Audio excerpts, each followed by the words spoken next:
আসসালামু আলাইকুম।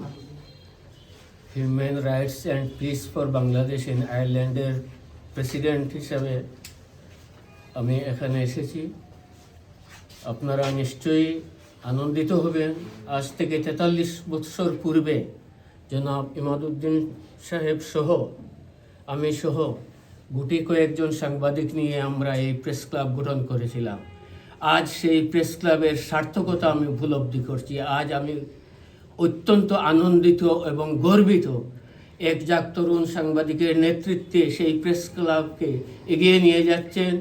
প্রবাসী সহ বিশ্বনাথবাসী সহ দলমত নির্বিশেষে সবাই আজকে এই প্রেস ক্লাবকে সমর্থন দিয়ে যাচ্ছেন, সহযোগিতা করে যাচ্ছেন।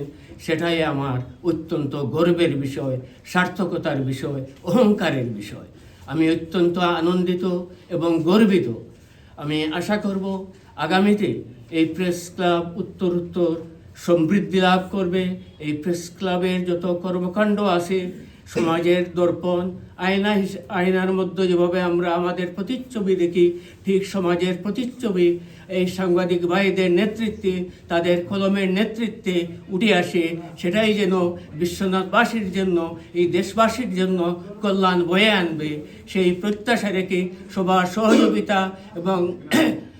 সহযোগিতা এবং অংশগ্রহণের মাধ্যমে এই প্রেস ক্লাবকে যাতে আরও এগিয়ে নিয়ে যাওয়া যায়, সেই দিকে লক্ষ্য রাখে দলমত নির্বিশেষে সবাই যাতে আমরা সহযোগিতা করে যাই, আমরা এগিয়ে নিয়ে যাই, আমরা সমর্থন দিয়ে যাই, সেই প্রত্যাশা রেখে আপনাদের সকলকে আন্তরিক অভিনন্দন ও মোবারকবাদ জানিয়ে